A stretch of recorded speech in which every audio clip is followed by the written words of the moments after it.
Okay hi everyone. सो आज हम HCV का एक क्वेश्चन डिस्कस करेंगे। So it says three identical charges each having a value this value is given are placed at the corners of an equilateral triangle of side 20 centimeter. Find the electric field and potential at the center of the triangle. Okay, so what is given, हमारे पास एक equilateral triangle है इस तरह से। equilateral triangle means जो तीनों sides हैं वो equal होंगी। let's say A, B and C, ये एक equilateral triangle है। नाउ तीन कॉर्नर्स पे हमारे पास इक्वल चार्जेस रखे हुए हैं, let's say Q, Q and Q। Now इस ट्रायंगल का जो सेंटर है वो कैसे मिलेगा, हमें इस तरह से एंगल बाइसेक्टर्स ड्रॉ करने पड़ेंगे। एंगल बाइसेक्टर कह लो या मीडियन कह लो, सेम ही चीज़ है, बिकॉज ये एक इक्विलेटरल ट्रायंगल है, राइट।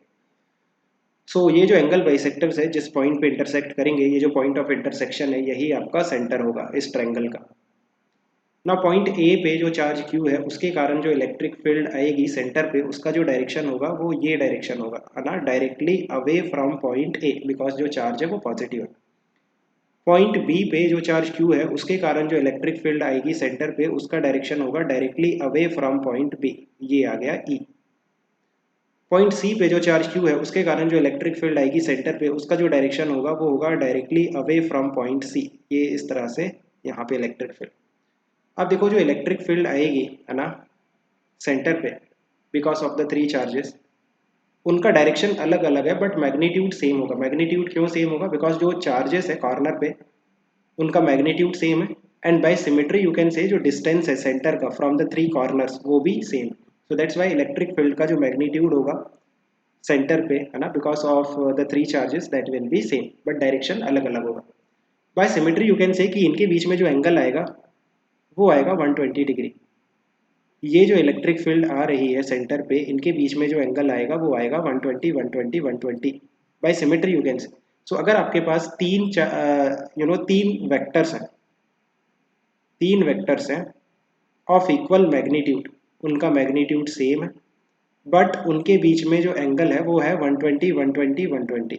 तीन वेक्टर्स ऑफ इक्वल मैग्नीट्यूड अगर 120 120 120 के एंगल पे हैं, सो जो नेट वेक्टर आएगा, नेट इलेक्ट्रिक फील्ड आएगी वो आएगी 0 बाय सिमेट्री यू कैन से, और by taking the component also. आप क्या करो, कंपोनेंट ले लो, अगर आपको ये आता नहीं है so what you can do, you can just take the component, है ना, इस तरह से x और y में कंपोनेंट ले लो और फिर सॉल्व कर लो कंपोनेंट लेके। वेक्टर का एडिशन आपको आना चाहिए एनीवे।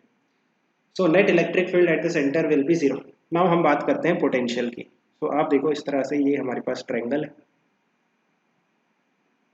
इस ट्रायंगल की जो साइड है let's say that is a, जिसका वैल्यू 20 सेंटीमीटर हमें दे रखा है। नाउ ये एंगल कितना होगा, ये एंगल होगा 60 डिग्री। सो इस ट्रायंगल की हाइट कितनी होगी, ये जो हाइट होगी इस ट्रायंगल की, दिस हाइट h, इसकी वैल्यू कितनी होगी, देखो ये साइड है a, राइट, ये एंगल है 60। सो ये जो ये वाला ट्रायंगल देखो, ये वाला राइट एंगल ट्रायंगल है ना, ये एंगल 90 डिग्री। सो a ये हो जाएगा a cos 60 और ये हो जाएगा, ये वाली जो साइड हो जाएगी जिसको मैं h कह रहा हूँ that is a sin 60। So a sin 60 की वैल्यू है √3/2। So this will be the height. Now इसका जो सेंटर है ना, सेंटर यहाँ पे होगा। नाउ इक्विलेटरल ट्रायंगल में जो सेंट्रॉइड है और यू कैन से जो सेंटर है, राइट, अगर हाइट h है देन कॉर्नर से जो सेंटर का डिस्टेंस है वो होता है 2h/3 और ये वाला जो बचा हुआ डिस्टेंस होगा ये होगा h/3। लाइक जो सेंट्रॉइड है वो 2:1 में डिवाइड, हाइट को 2:1 में डिवाइड करता है ना। सो ऊपर वाली जो हाइट होगी वो होगी 2h/3 और जो नीचे वाली हाइट होगी वो होगी h/3। सो अगर मैं जो कॉर्नर ए है, टॉप पे कॉर्नर ए था, कॉर्नर ए से सेंटर के बीच का डिस्टेंस देखूं सो वो निकल के आता है 2h/3।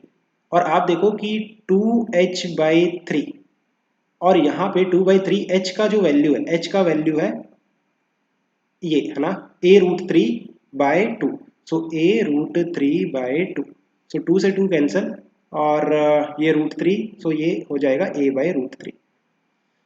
सो अगर आप देखो कि ये जो आपका इक्विलेटरल ट्रायंगल है, यहाँ पे अगर ये साइड है 20 सेंटीमीटर, देन आपका जो सेंटर था वो यहाँ पे था।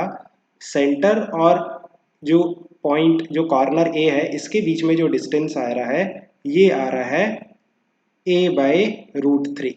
ए की वैल्यू है 20 सेंटीमीटर। 20 सेंटीमीटर मीन्स 20/100 मीटर, और यू कैन से 1/5 मीटर, है ना। सो ए की वैल्यू है 1/5 मीटर। सो ए की वैल्यू 1/5 मीटर, और ए की वैल्यू ये हो गई, और 1/√3। सो ये हो गया 1/5√3। This is the distance between the corner and the centre, और ये जो डिस्टेंस है तीनों के लिए सेम होगा। दिस विल बी सेम ना, बी से भी जो डिस्टेंस होगा सेंटर का वो सेम होगा, एंड ये वाला जो डिस्टेंस होगा तीनों कॉर्नर से जो सेंटर का डिस्टेंस होगा वो उसकी वैल्यू होगी 1/5√3। नाउ जो कॉर्नर पे चार्जेस हैं क्यू क्यू क्यू, है ना, तीनों के कारण जो पोटेंशियल आएगा वो तो सेम आएगा। देखो जो पोटेंशियल है वो एक स्केलर क्वांटिटी है, उसमें डायरेक्शन नहीं होता।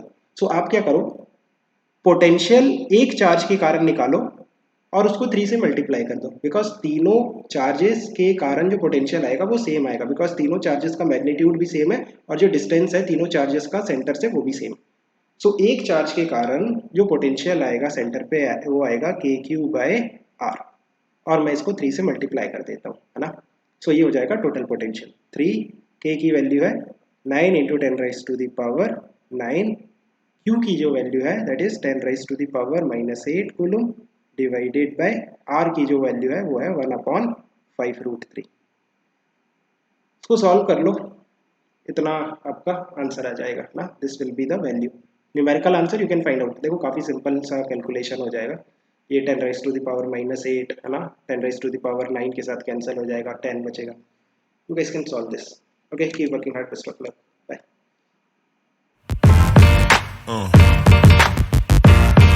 Yeah.